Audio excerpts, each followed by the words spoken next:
sih nanti kita bisa bisa mewujudkan menjadi guru yang menyenangkan, ataupun kenapa sih kita harus menjadi guru yang menyenangkan, atau nanti juga saya akan menjelaskan bahwa pekerjaan guru itu adalah pekerjaan yang menyenangkan. Bisa di next, Bu Farida.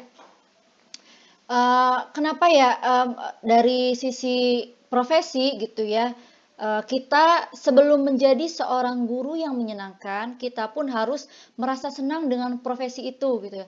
Jangan sampai kita menjadi guru itu merasa terpaksa, ataupun ya ini tuntutan dari keluarga, atau ya udahlah udah tanggung gitu sekolah guru, jadi ya udah jadi guru aja. Jadi jangan sampai seperti itu. Karena kalau kita merasa tidak senang dengan profesi kita, maka juga kita tidak bisa memberikan kesenangan kepada lingkungan kita. Jadi saya ingin memaparkan dulu mengapa sih profesi guru itu menyenangkan. Nah, profesi guru itu menyenangkan karena yang pertama yaitu guru itu berpengaruh dalam kehidupan generasi mendatang.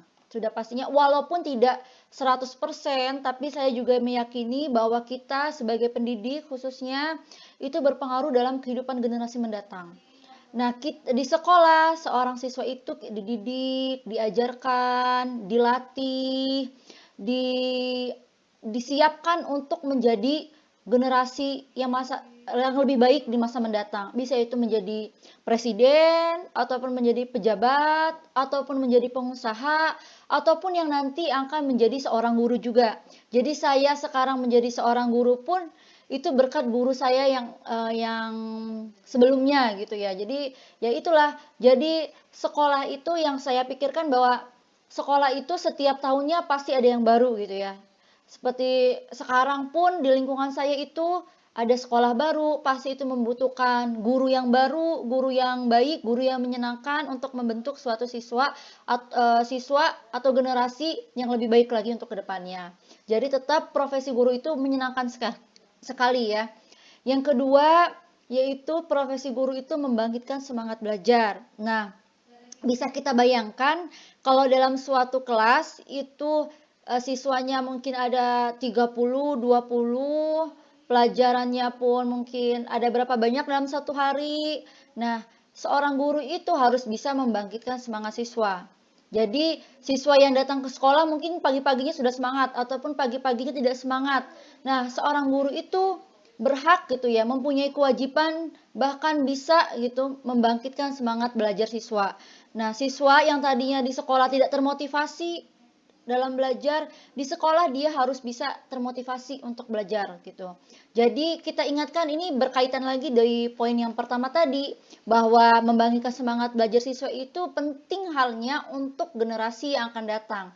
Kalau siswanya saja misalnya di sekolah tidak semangat, gurunya tidak menyenangkan, jadi tidak semangat gitu ya, siswa pun tidak bisa berpikir akan menjadi apa dia di masa depan gitu. Nah, sudah patutnya kita berbangga, kita harus senang menjadi seorang guru karena kita menjadi tombak semangatnya siswa dalam belajar gitu.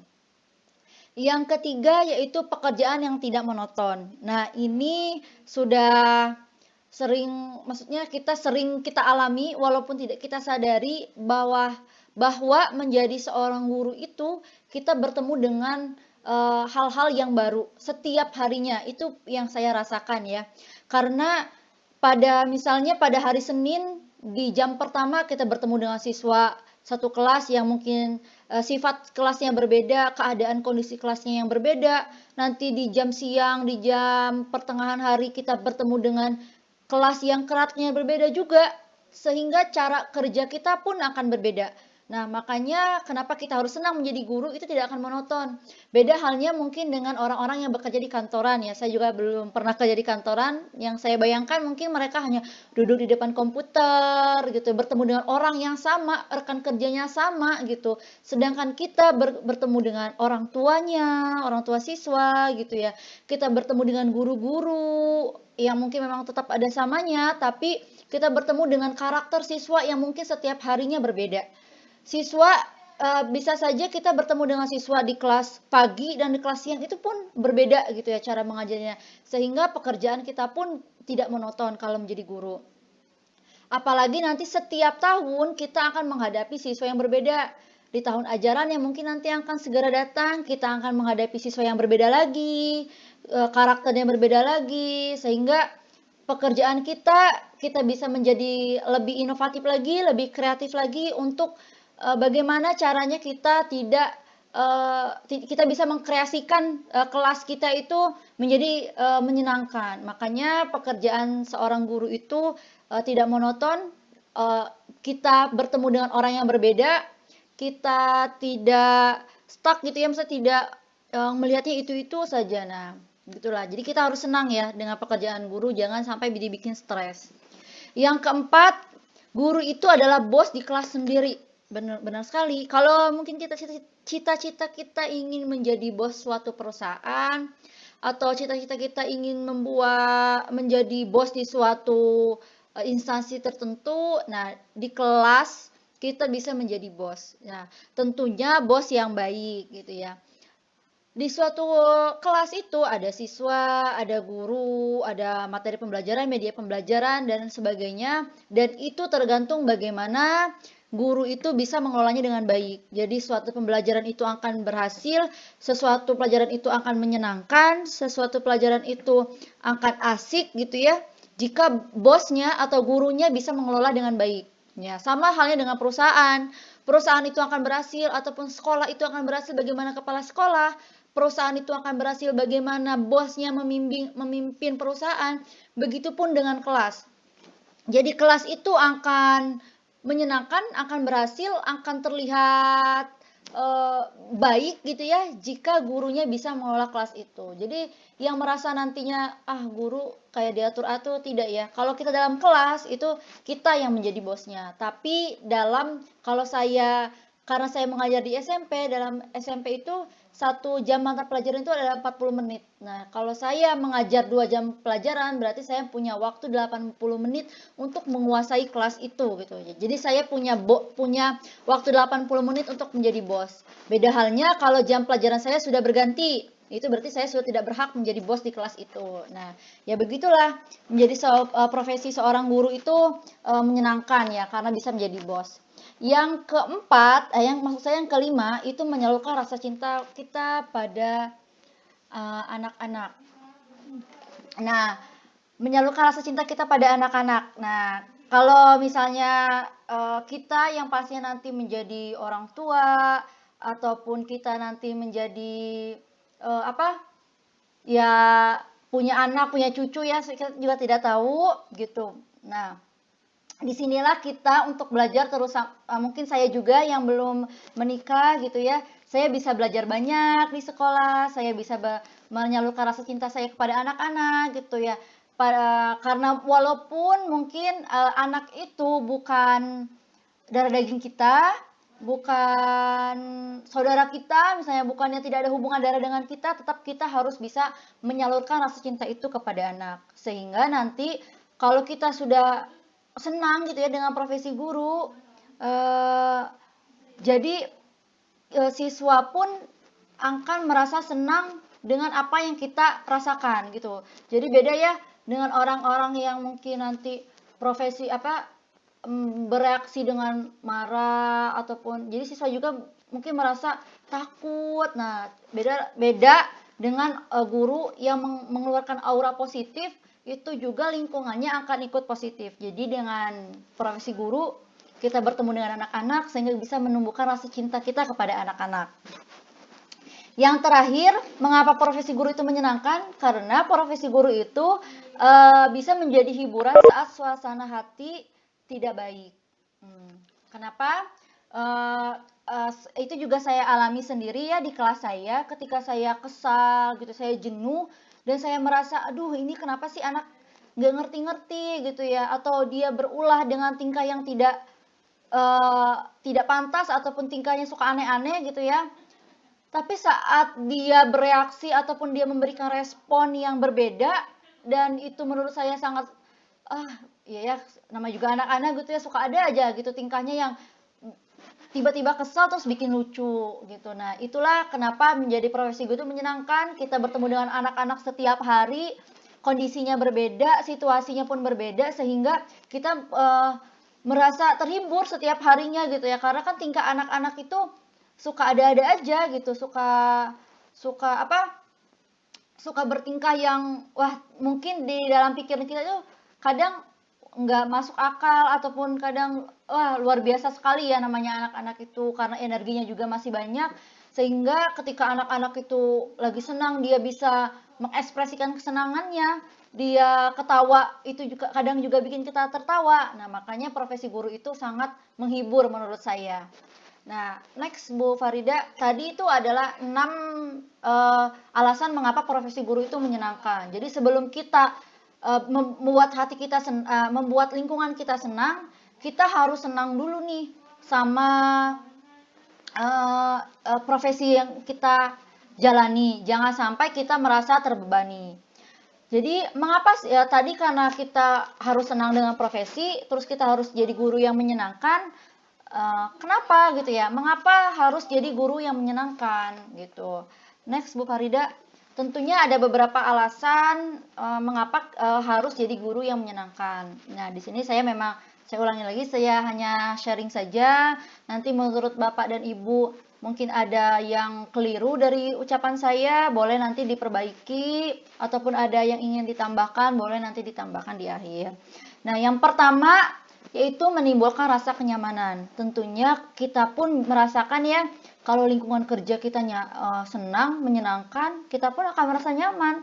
Kalau kita merasa nyaman, tentunya kita bisa menyalurkan tenaga kita ataupun kita bisa bekerja dengan baik gitu, tuntas sehingga tidak ada yang menjanggal di hati. Begitupun dengan lingkungan ataupun kondisi kelas. Kondisi kelas yang sudah siang, terus kondisinya misalnya anak-anaknya lapar, terus tambah gurunya tidak menyenangkan, itu mungkin akan membuat kondisi yang tidak nyaman gitu. Sehingga guru bagaimana caranya nanti bisa membuat suasana itu menjadi menyenangkan, siswa pun bisa belajar dengan nyaman gitu ya. Kalau siswanya tidak belajar dengan nyaman, misalnya guru-gurunya ini nih ngegas terus kalau ngomong ataupun beda ya halnya marah dengan tegas ataupun gurunya cemberut aja atau gurunya tidak bisa membuat suasana kelas itu monoton gitu ya cara mengajarnya sehingga siswa pun tidak nyaman yang tadinya mungkin pelajarannya mudah tapi disampaikannya tidak secara menyenangkan maka akan menimbulkan rasa ketidaknyamanan oleh siswa. Yang kedua boleh di next Bu Farida. Yang kedua ada hubungannya dengan yang pertama tadi, yaitu yang kedua murid memiliki kemampuan yang berbeda-beda dalam memahami mata pelajarannya. Sehingga kalau gurunya menyenangkan, murid pun yang walaupun kemampuannya kurang atau belum maksimal dalam mata pelajaran tersebut, kalau kelasnya menyenangkan, gurunya menyenangkan, maka dia akan terus berusaha gitu. Jadi dia walaupun nggak apa-apa deh, misalnya aku senang pelajaran ini karena gurunya enak gitu ya, cara pembawaannya enak sehingga siswa pun yang tidak bisa akan terus berusaha. Jadi ada kaitannya dengan yang pertama tadi.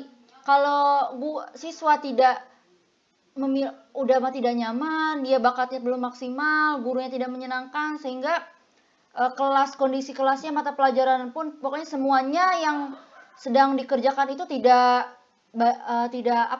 bisa terpenuhi.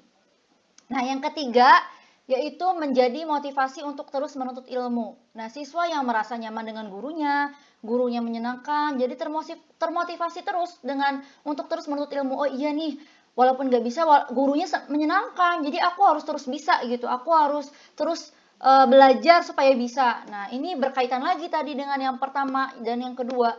Siswa yang tidak bisa tapi kondisi kelasnya nyaman, dia akan terus semangat untuk menuntut ilmu gitu ya. Yang keempat Bu Farida, enggak. Nah, yang keempat setelah siswa termotivasi, siswa juga bisa berkreasi dan mengembangkan bakat serta ilmu pengetahuannya.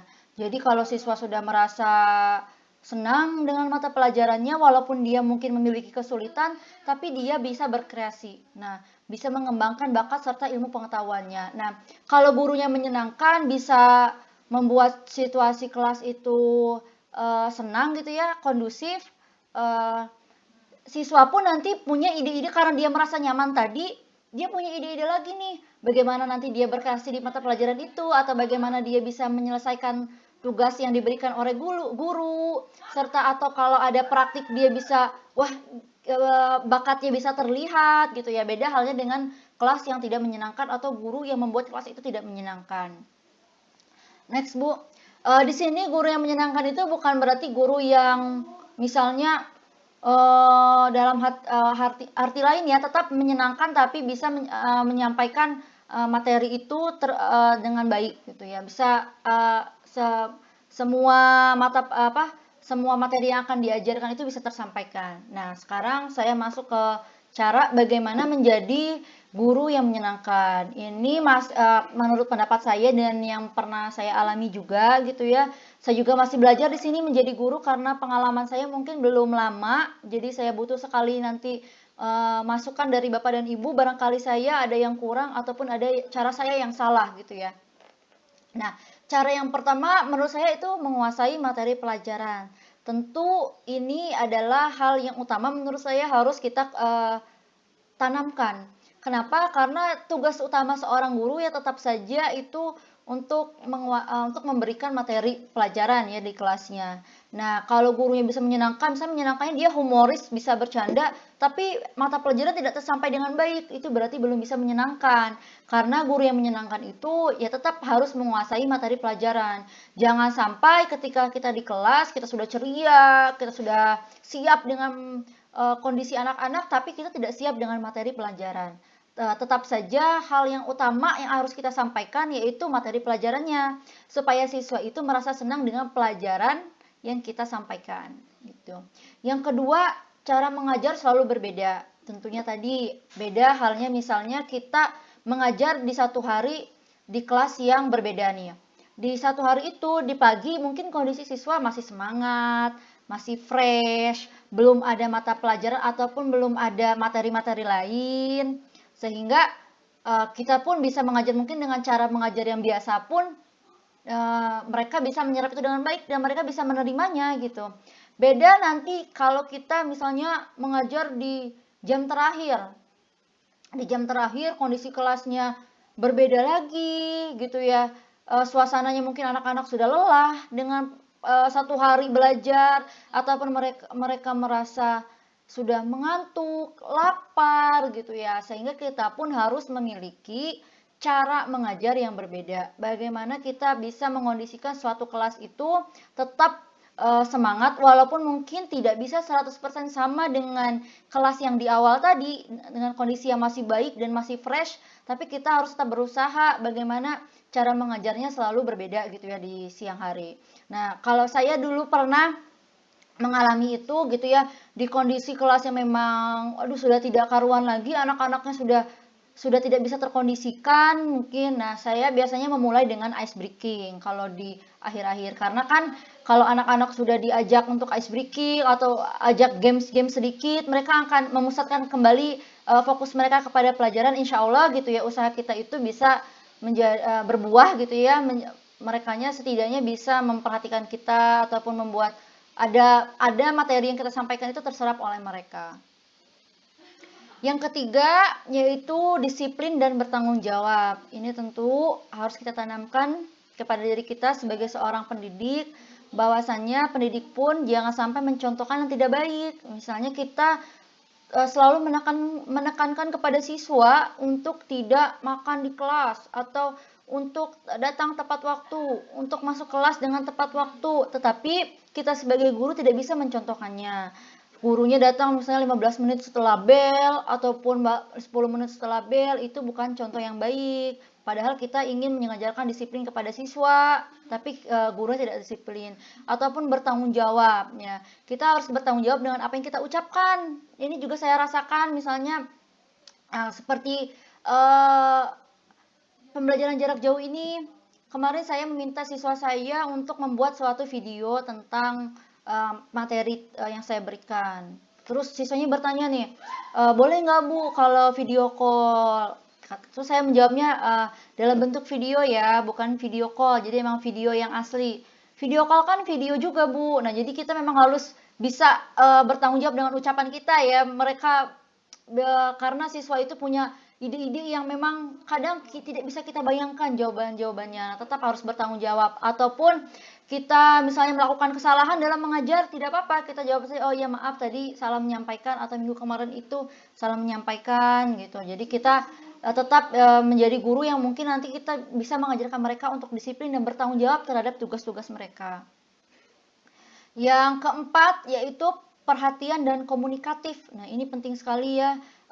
Kadang ada siswa yang ingin bertanya atau di dalam kelasnya itu tidak terlalu aktif, atau mereka itu punya masalah dengan lingkungan sekitar, dengan teman-temannya. Nah, kita tuh harus peka ya ini ya. Harus perhatian dan komunikatif. Biasanya siswa itu kalau curhat tentang sekolah, tidak semuanya mereka bisa mencurahkan itu kepada orang tuanya. Kadang permasalahan di sekolah pun itu ingin mereka sampaikan dengan orang-orang yang ada di sekolah, terutama itu guru. Jadi peran kita sebagai guru itu harus komunikatif juga kepada siswa.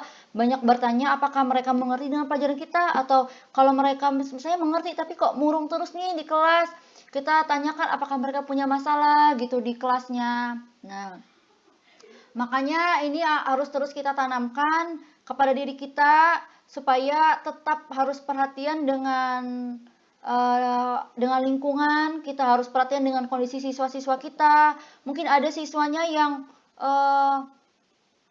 setiap hari tidak ada temannya, tidak ditemani, itu kita harus peka ya terhadap itu supaya takutnya dia itu tidak bisa menyerap pelajaran kita itu bukan karena dia tidak paham ataupun karena dia tidak suka dengan gurunya. Bisa saja dia ada masalah di kelas, ada masalah di keluarganya. Jadi tetap menjadi seorang guru menurut saya harus perhatian dan komunikatif tadi supaya tujuan tadi mengapa kita harus senang dengan profesi guru, karena kita bisa mencurahkan rasa cinta kita kepada anak-anak. Dalam bentuknya kita itu perhatian dan terus bisa mengobrol dengan mereka. Jadi seorang guru juga tidak boleh terlalu serius ya, terlalu tegang gitu. Jadi cara kita berkomunikasi dengan siswa pun ada kalanya kita bercanda di luar jam pelajaran gitu. Ada kalanya kita memang serius untuk menyampaikan materi gitu. Supaya siswa pun tahu nih, oh guru aku itu kalau di kelas memang seperti itu, tapi di luar kelas dia tuh adalah sosok yang humoris misalnya. Nah, tetap ya itu kita perhatikan supaya siswa juga takutnya kadang ada kalanya siswa itu kalau bertemu di luar sekolah itu menghindari gurunya padahal ada apa gitu ya, biasa-biasa saja. Nah, mereka ketakutan karena mungkin cerminan yang ada di sekolah itu adalah cerminan guru yang berwibawa sekali, yang tidak bisa apa ya, yang cara berkomunikasinya mungkin terlalu serius sehingga mereka kalau di luar masih ada keraguan untuk menyapa gurunya. Nah, ini yang perlu kita tanamkan pada diri kita bahwa kita harus perhatian dan komunikatif. Yang kelima itu ada murah hati. Nah, murah hati di sini bukan berarti kita seorang guru harus saling berbagi, misalnya menraktir siswanya, ataupun setiap hari kita membagikan makanan, setiap hari kita tidak memberikan dia pekerjaan, itu bukan seperti itu ya. Tapi murah hati di sini adalah seorang guru itu kalau ada siswa yang bertanya sampai berkali-kali pun kita harus murah hati untuk menjelaskan kepada siswa tersebut. Nah, karena tadi balik lagi kenapa harus menjadi guru yang menyenangkan itu karena siswa itu memiliki kemampuan yang berbeda-beda sehingga mungkin ada kalanya mereka 1, 2, 3 kali pun tidak paham dengan apa yang kita jelaskan gitu. Kita harus murah hati, harus sabar, harus siap dalam kondisi seperti itu. Jadi kita harus terus mengajak siswanya untuk ayo di sini dibantu gitu ya. Ayo nanti ibu jelaskan lagi atau bapak jelaskan lagi. Kalau mungkin jam pelajarannya tidak terpenuhi misalnya, aduh ini fokusnya sama siswa ini terus nih. Kita bisa oh ya nanti di luar jam pelajaran boleh temuin gitu ya. Tapi tetap kita ajarkan mereka bahwa harus bermurah hati. Nah, sifat kita yang bermurah hati ini bisa menjadi contoh nih buat anak-anak siswa kita yang lainnya. Jadi sama teman, misalnya mereka sama siswa, sama pelajar harus saling berbagi ilmunya. Jadi apa yang nanti kita sampaikan, ada siswa yang mengerti, yuk coba kita ajarkan siswa kita untuk murah hati sama temannya. Jangan merasa ilmu yang mereka dapat itu plek atau tetap untuk mereka saja, tapi harus dibagikan kepada teman-temannya yang lain supaya ilmu yang kita sampaikan bisa lebih dipahami lagi oleh siswa yang menyampaikan lagi kepada kepada temannya. Next Bu Farida. Nah itu sih 5 dari yang ini. Ada lagi beberapa yang ingin saya sampaikan juga gitu ya. Bu Farida bisa di next. Bu Farida masih di tempat Bu Farida? Bu Farida?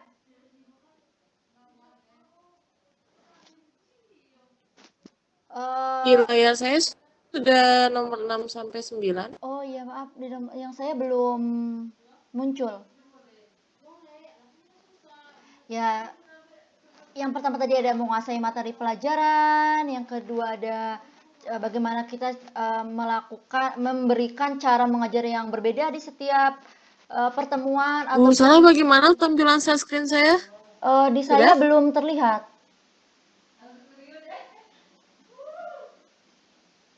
Di saya belum terlihat. Ibu dari nomor 6 sampai 9 di sini. Oke. Bu Nabila berarti ada Mungkin ada kendala kesalahan sinyal ya? jaringan ya di saya. Coba saya buka di handphone. Oh iya, ini udah masuk di saya nih, baru masuk. Mohon maaf. Nih. Di sini sudah ganti. Nah, ya sudah, di saya juga sudah ada. Sudah. Ya, terima kasih Bu Sarah, Bu Farida. Mohon maaf ya, kita lanjutkan lagi. Yang keenam itu ada mendidik dengan hati dan menginspirasi. Beda ya halnya kalau kita mendidik dengan otot misalnya, atau dengan kondisi yang memang kita terlalu logika sekali, atau terlalu ini banget, terlalu mengatur sekali, ataupun terlalu stuck banget ya. Tapi beda dengan yang mendidik dengan hati gitu ya, beda gitu. Kalau dengan hati kita tahu mereka itu, ya kita harus merasakan mereka itu adalah orang yang mungkin datang ke sekolahnya sudah siap-siap, sudah bersemangat, tapi kalau mereka tidak mengerti, atau mereka pernah melakukan kesalahan terus kita langsung salahkan gitu ya, itu mungkin akan membuat mereka kedepannya akan menjadi down untuk belajar, ataupun motivasinya hilang, sehingga tetap kita harus mendidiknya dengan hati. Karena beda orang yang, kalau kita mendidik dengan hati gitu ya, kita dari hati kita tuh kita harus tanamkan bahwa kita bekerja atau mengajarkan mereka itu ikhlas gitu ya, dengan ikhlas, tidak muluk-muluk untuk ya udah. Ada kalanya kan kita masuk kelas, ya udah yang penting saya sudah masuk kelas, materi saya sampaikan dengan baik gitu ya. Saya sampaikan saja, mau itu siswanya mengerti atau tidak, mau siswanya suka atau enggak, ya yang penting tugas saya selesai. Jangan sampai seperti itu. Karena mereka itu masih anak-anak, mereka juga butuh yang mungkin dari rumahnya mereka tidak tahu apa-apa tentang materi itu, tiba-tiba di sekolahnya belajar itu dan butuh beberapa kali untuk diulang, itu tetap kita harus menghadapinya dengan sabar. Tentunya kita juga harus menginspirasi siswanya. Jadi tanamkan tadi kepada mereka bahwa mereka itu akan menjadi tombak ke generasi yang lebih baik di masa depan. Tadi barangkali nanti di antara siswa kita ada yang menjadi presiden, gubernur gitu ya, bupati, ataupun pengusaha, ataupun menjadi guru lagi. Kita harus tetap bisa menginspirasi mereka dengan cara bercerita kepada mereka mengenai misalnya peristiwa-peristiwa yang memang bisa menginspirasi, ataupun dalam bentuk menayangkan video motivasi kepada mereka, ataupun dengan cara-cara yang lainnya gitu. Tetap seorang siswa juga memang mungkin mereka dalam kondisi yang tidak, mungkin mereka sekarang berpikir buat apa sih belajar gitu ya, mau apa sih, mereka mungkin belum memiliki tujuan. Tapi kalau kita bisa menginspirasi mereka, siapa tahu mereka gitu ya kedepannya akan lebih baik lagi. Mereka bisa ngeh gitu ya, bahwa mereka belajar itu ya untuk diri mereka, atau mereka belajar itu ada tujuannya loh gitu. Jangan sampai mereka belajar ditanya cita-cita, atau ditanya kamu kedepannya mau jadi apa, atau apa keinginan kamu, malah ada yang sampai nggak tahu, aku belum punya cita-cita seperti itu. Nah, itu jangan sampai seperti itu. Bahwasanya mereka itu bisa menemukan hal-hal baru, menemukan hal-hal yang baik gitu ya, yang menurut mereka tidak pernah terpikirkan oleh mereka, itu bisa mereka dapatkan dari seorang guru yang menginspirasi gitu ya. Jujur saja ini juga saya alami sekali gitu. Dulu waktu saya duduk di kelas 3 SMA, saya itu tidak terpikirkan untuk menjadi seorang guru gitu ya. Kemudian guru saya itu bilang kepada saya, eh, pokoknya bercerita tentang bagaimana asiknya menjadi seorang guru ataupun bagaimana asiknya nanti di dunia perkuliahan dan dunia kerja, sehingga sehingga saya pun tertarik gitu mendengar kisahnya, emang bagus dan saya cara mengajarnya pun menyenangkan. Jadi saya merasa wah, kayaknya saya juga ingin gitu menjadi seperti dia gitu, seperti beliau. Nah, itu ya salah satu yang mungkin menurut saya menjadi guru yang menyenangkan itu ya bisa menginspirasi, sehingga saya pun yang memang eee, yang tadinya waktu 3 SMA itu tidak terpikirkan sama sekali untuk menjadi guru, ternyata bertemu dengan sosok guru tersebut, yang bisa menginspirasi saya, memberikan banyak motivasi kepada saya, tertanamlah di diri saya untuk menjadi seorang guru tanpa paksaan siapapun gitu ya. Jadi, biarkan mereka menjadi seseorang atau menjadi keinginan mereka, tapi bukan karena terpaksa ataupun karena gengsi gitu ya. "Ah, aku pengen jadi dokter." Kenapa pengen jadi dokter? Karena kayaknya profesinya mungkin yang lebih baik daripada yang lain, atau karena ikut-ikutan saja, bukan. Tapi benar-benar mereka menjadi dokter itu karena mereka punya inspirasi atau punya terbuka wawasannya untuk menjadi dokter, itu bukan hanya ikut-ikutan saja gitu ya. Jadi tetap ya, yang saya rasakan juga, hal tersebut gitu ya, dengan adanya inspirasi seorang guru itu bisa bisa berpengaruh sekali kepada siswanya gitu.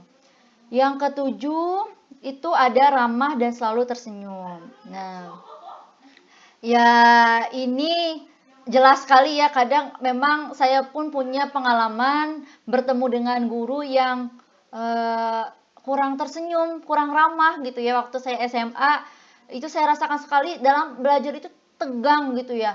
Walaupun saya tahu materinya itu tidak terlalu berat gitu, saya juga rasa tidak terlalu berat, tapi saya selalu tegang gitu ya, bertemu dengan guru itu. Padahal gurunya nggak marah, biasa-biasa saja gitu ya, tidak tidak apa, tidak kasar dan tidak pernah, memburuk-burukan siswanya, tapi dia tidak ramah dan kurang senyum gitu. Sehingga saya dan teman-teman saya pun merasakan tegang, tidak nyaman saat di kelas gitu ya. Kalau mau bertanya pun takut karena gurunya tidak ramah, tidak senyum gitu. Nah, diusahakan ini, makanya saya juga dari pengalaman saya sendiri gitu ya, Ah, ada halnya dari jadi guru menyenangkan itu pun kita harus ramah dan selalu tersenyum. Bukan berarti senyum terus dari awal sampai terakhir, tapi kita harus bisa menyebarkan kebaikan dan keramahan kita gitu, bahwa kita ini loh sosok guru bukan yang ditakuti lagi gitu ya. Sosok guru kamu bisa menciptakan apa saja kepada guru, bisa bertanya apa saja kepada guru. Kalau guru tuh dalam sekolah siap gitu ya. Ada kalanya yang berkata, ya mungkin, sudah biasa didengar, tapi benar adanya gitu ya, kalau siswa itu adalah anak kita di sekolah dan guru itu adalah orang tua siswa di sekolah, itu benar. Jadi kalau bagaimana siswa itu mau nyaman kalau gurunya tidak ramah, tidak senyum, tidak siap untuk merangkul mereka, ataupun bagaimana siswa bisa senang dengan pelajarannya kalau gurunya selalu cemberut, tidak siap. Katanya guru itu orang tua di sekolah, tapi kok perilakunya tidak seramah orang tuaku, misalnya gitu ya. Tetap kita mungkin emang ada kalanya siswa-siswa itu menyebalkan ya, ada kalanya memang kita ada saat-saat di mana kita harus tegas, harus memarahi mereka karena perilaku yang misalnya sudah di luar batas, tapi tetap kita harus tunjukkan sisi yang ramah dan selalu tersenyum. Nah, ini juga saya alami juga nih, ada guru saya dulu juga sama nih di SMA. Kalau tadi guru yang tidak ramah gitu ya, ada guru yang memang bisa menempatkan dia bagaimana kondisi dia harus eee eee, apa, tegas itu, dan bagaimana kondisi dia ternyata seorang guru yang humoris. Nah itu, mungkin dari pengalaman saya melihat seorang guru ya, pengalaman saya sebagai siswa ya itu, harus ramah dan selalu tersenyum. Yang kedelapan adalah, seorang guru itu harus menjaga penampilan. Tentu saja jangan sampai siswa melihat, aduh, terganggu dengan apa yang ada di penampilan kita gitu. Guru datang dengan baju yang kusut, ataupun dengan bau yang tidak sedap, ataupun dengan kerudung yang berantakan, ataupun dengan sepatu yang tidak dicuci gitu ya, tidak dibersihkan. Nah, itu mungkin menjadi salah satu yang menghambat mereka. Jangan sampai mereka terfokuskan dengan penampilan kita. Padahal kita ingin menyampaikan materi, udah siap nih, materinya sudah bagus, segala hal sudah kita siapkan dengan baik, tapi kita tidak bisa menjaga penampilan sehingga fokus atau pusat perhatian siswa itu malah ke penampilan kita, bukan ke materi yang ingin kita sampaikan. Itu sayang sekali. Makanya memang penampilan itu sebenarnya bukan hanya sebagai salah satu cara menjadi guru yang menyenangkan, tapi ya guru ataupun kita sebagai manusia pun harus tahu bagaimana memposisikannya. Kalau di rumah mungkin it's okay gitu ya, kita mau gimana pun, tapi kalau di luar kita bertemu dengan orang-orang sekitar pun gitu ya, ya tetap kita harus menjaga penampilan kita. Apalagi seorang guru yang mungkin dilihatnya adalah guru, oh ya guru dilihat oleh banyak siswa gitu ya. Kalau sekelasnya ada 30-20, berarti kita selama satu kelas itu dilihat 30. Pindah kelas lagi dilihat lagi 30. Berarti banyak orang yang memperhatikan kita gitu ya. Jangan sampai mereka itu perhatian kepada kita bukan karena pelajarannya, melainkan kepada penampilan kita yang kurang. Sehingga guru pun harus tetap rapi, bersih, wangi gitu ya, harus ya siap ya dari fisik, siap dari fisiknya tuh harus siap untuk menyampaikan materi gitu. Yang terakhir yaitu mampu menjadi contoh atau suri tauladan. Tentunya tadi kita adalah pengajar, kita pun harus siap diajar gitu ya. Kadangkala saya juga menjadi seorang guru mungkin ada kekurangan, tapi saya terus berusaha untuk mencoba menjadi guru yang mungkin bisa untuk terus di hal-hal positif saya ditiru untuk siswa gitu. Karena pada dasarnya memang begitu, siswa kalau melihat gurunya misalnya seperti ini, melanggar, tidak disiplin, atau ya gurunya juga datangnya telat gitu ya, udah telat aja, ntar juga dia udah biasa telat masuk kelas. Nah, jangan sampai ada celetukan seperti itu. Yang kita harapkan siswa itu melihat seorang guru yang dari segala aspeknya itu bisa mereka jadikan contoh yang baik gitu ya. Suri tauladan yang baik. Ya, mudah-mudahan karena kita akan setiap hari bertemu dengan anak-anak yang masih polos ibaratnya, masih perlu bimbingan, kita pun harus memberikan bimbingan dan contoh yang baik untuk mereka. Next, Bu Farida. Nah, tadi ada 9 poin yang mungkin itu yang saya alami dan saya rasakan selama menjadi siswa juga dan menjadi guru juga gitu. Kesimpulannya, ketika kita bisa menjadi figur guru yang menyenangkan bagi siswa, maka yang kita harapkan nanti gitu ya, pembelajaran akan berlangsung menyenangkan serta tujuan pembelajaran itu akan mudah dicapai. Jadi pelajaran itu berlangsung menyenangkan, apa materi yang kita sampaikan pun bisa diserap dengan baik. Itu mungkin walaupun mungkin tidak 100%, bukan tidak 100% ya. Ya apa yang usaha kita sudah kita lakukan dengan baik ya, ada kalanya mungkin memang kondisi yang tidak memungkinkan, tapi kalau kita mengajarkan dengan menyenangkan, maka kita berharap pembelajaran itu akan menyenangkan juga. Tentunya materi pembelajaran pun mudah untuk dicapai untuk siswa. Karena kita ya tetap ya sebagai seorang guru harus tetap kreatif, inovatif, apalagi dalam sekarang yang pembelajaran jarak jauh ini. Jangan sampai siswa merasa monoton ataupun siswa merasa bosan, ini kok gini-gini aja ya, tugas selalu saja misalnya mengerjakan halaman sekian, tidak ada inovasi baru. Makanya mungkin terima kasih sekali ya, saya juga ikut VCT ini, saya bisa belajar tentang Webex sehingga saya nanti bisa menerapkan kepada siswa bagaimana nanti kita bisa bertatapan muka, bisa belajar menyenangkan, bisa saling mengobrol di aplikasi ini. Jadi saya berterima kasih sekali juga ya sudah mengajarkan saya banyak hal gitu di VCT ini. Nah, alhamdulillah mungkin cukup itu yang ingin saya sampaikan. Mudah-mudahan saya ini khususnya untuk saya juga ya, introspeksi untuk saya bisa menjadi guru yang menyenangkan bagi siswa saya bisa tentunya saya ingin belajar banyak hal. Jadi bagi Bapak dan Ibu ingin bertanya nanti boleh ditanyakan, atau ada yang ingin dikritiki boleh dikritiki.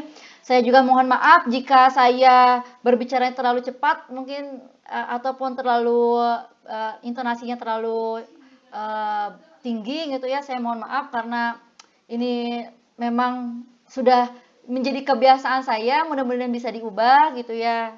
Terima kasih, sekian dari saya kembalikan ke moderator. Bu Farida, mangga, silakan. Ya, terima kasih Bu Nabila atas pemaparan yang cukup baik dan sangat-sangat baik malah. Sangat-sangat baik bahkan dari pengalaman Bu Nabila atau share pengalaman tentang guru menyenangkan. Saya juga merasakan apa yang dirasakan Bu Nabila sebenarnya. Banyak-banyak hal yang harus kita pelajari ulang, kita ulas ulang setelah Bu Nabila memaparkan materi yang tadi. Semoga yang lain juga para partisipan atau yang menonton saat ini merasakan hal yang sama ya sama Bu Nabila. Terkadang banyak hal yang harus kita lakukan.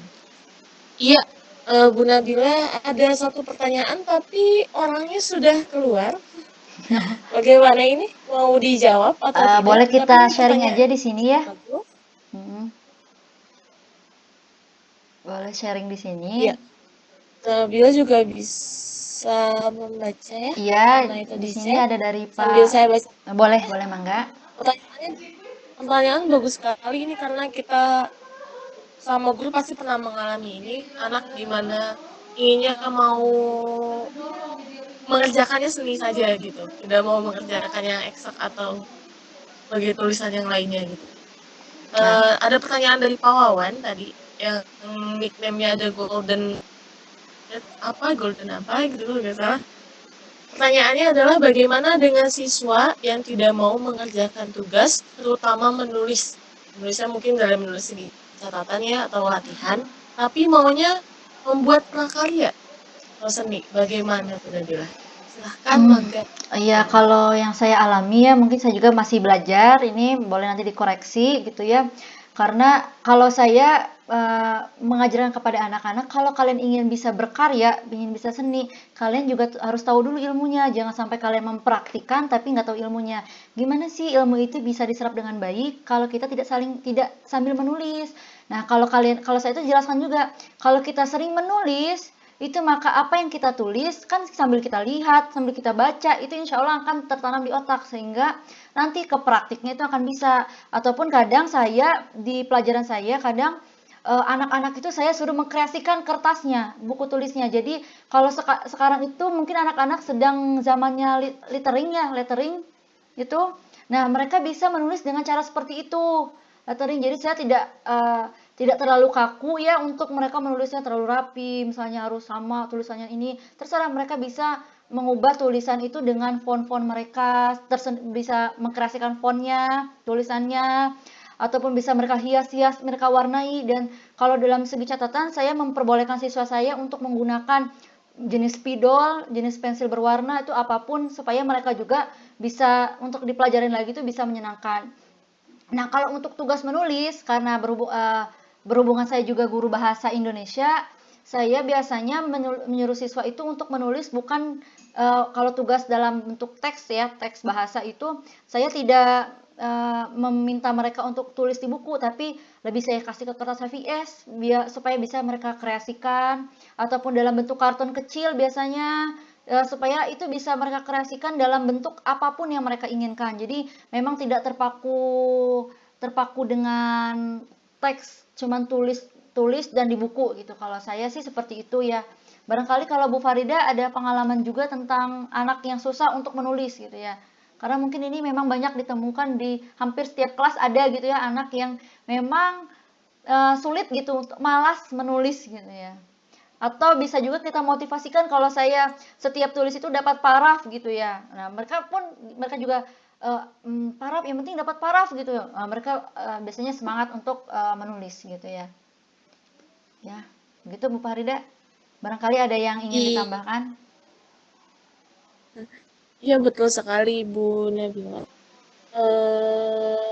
Sepertinya penjelasan Bu Nabila sudah sangat baiknya, sudah sangat lengkap mungkin, tapi mungkin ada beberapa yang lainnya ingin menanggapi Bu Sarah. atau Pak Agung sebagai instruktur tentang pemaparan materi yang dijelaskan oleh Bunda. Sudah bagus karena udah berpengalaman juga ya. Kemarin-kemarin tim ini terus-terusan jalan menuntaskan penugasannya. Alhamdulillah. Udah keren. Ya, Alhamdulillah Pak. sudah ya. Paling Ya Pak Agung. ini minta dibantu saja buat teman-teman yang belum penugasan sama sekali. Nanti tim ini bisa sharing pengalamannya, bisa nanti kasih motivasi, kasih semangat untuk Bapak Ibu guru yang belum penugasan sama sekali. Itu saja sih kendalanya. Iya Pak, insya Allah Ya. nanti kita bantu.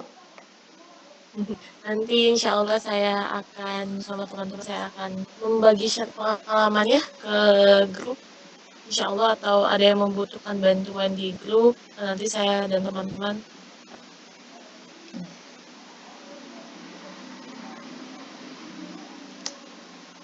yang bertanya ya. Iya, Dari mungkin Pak Wawan tadi nanya ya, bagaimana cara mengubah link menjadi Bitly. Nanti pas itu nanti kita jawab di luar forum ya. forum saja mungkin ya, karena penjelasannya lumayan banyak dan pasti saya juga akan men-share video tutorial bagaimana menjadi dari link panjang menjadi Bitly. Oke, itu tadi ya sudah gitu di luar konteks tapi tidak Sudah iya mungkin di ya. luar forum tapi tidak apa-apa kami karena belum mulai acaranya gitu. Ada yang lain Bu Sarah mau menambahkan?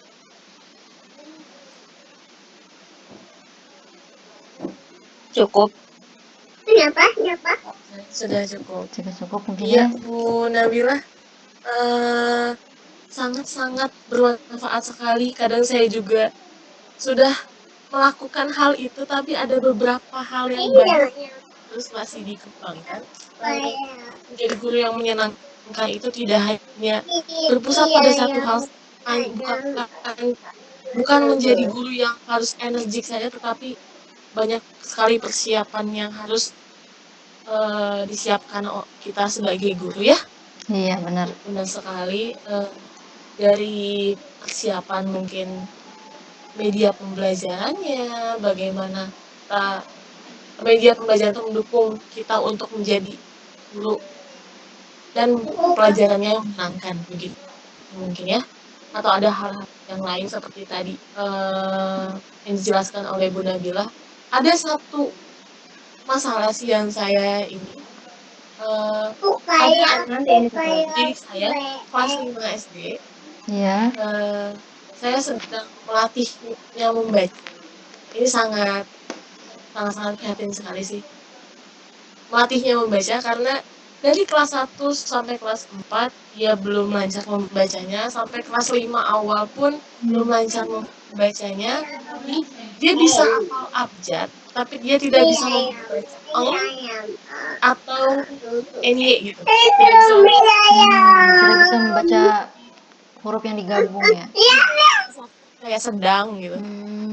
NG-nya tuh dia nggak bisa baca. Jadi dia bacanya tuh kelas 5 SD ini. Ini pengalaman saya sendiri, anak didik saya sendiri. Masya Allah ya. Itu mengajarnya cukup